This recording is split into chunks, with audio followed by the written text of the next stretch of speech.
Yes, thank you very much.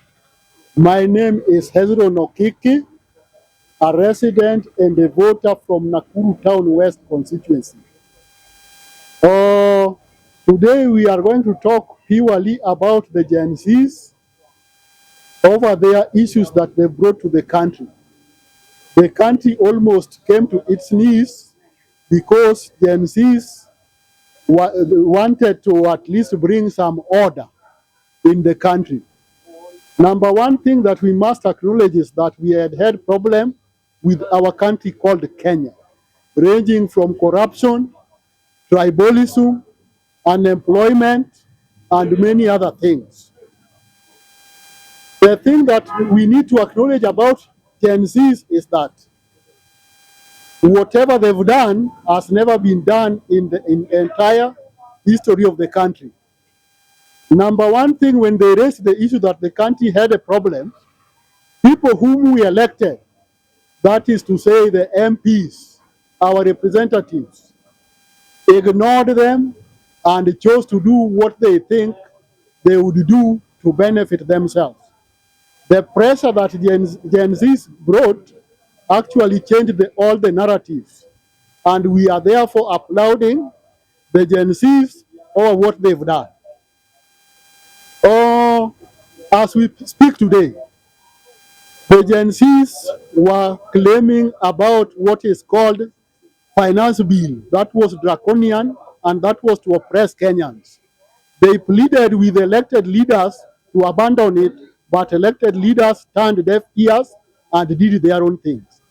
After this happened, the Gen Zs made a pressure that made the president not to sign the bill or to assent the bill.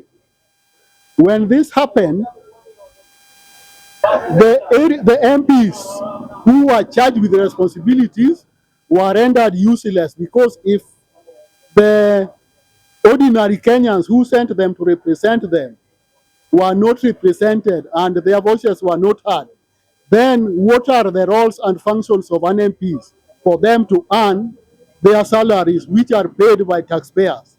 So to us, we are saying and we are condemning that the first people to be shown the door are the MPs because they are not representing the common man. Number two, the issue that is eating up Kenya is nothing other than runway corruption. It is corruption that has brought the country to its knees. And corruption ranges from national to the ground.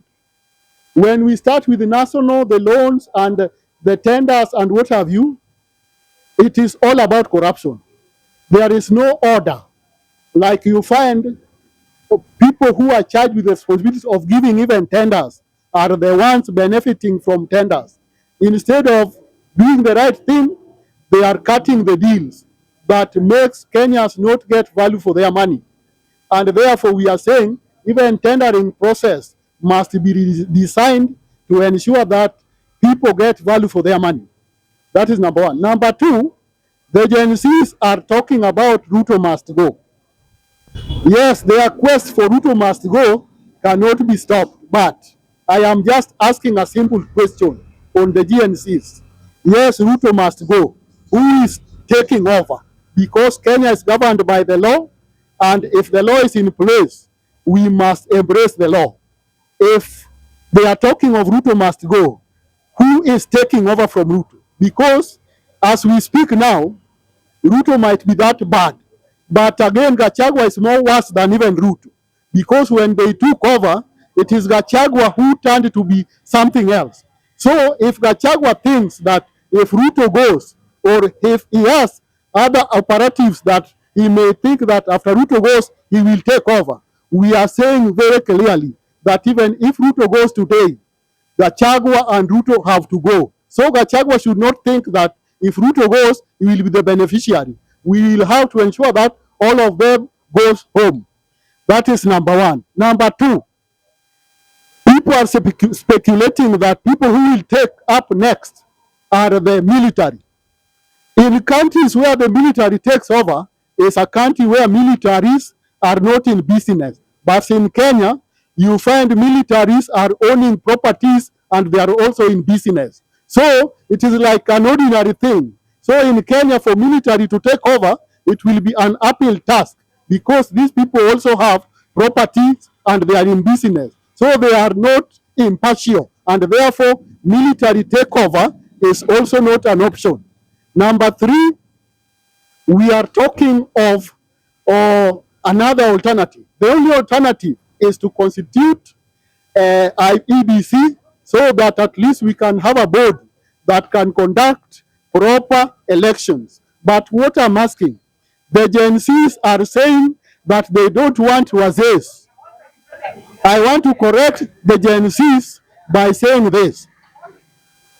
When KK government came into office, 3/4 of leaders of KK were the youths and young people.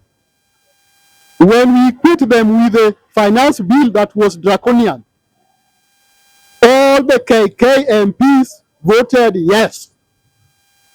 And the people who are elderly, the old people like Adipo Kwome from Karachuonyo, who is almost 102 years, voted no.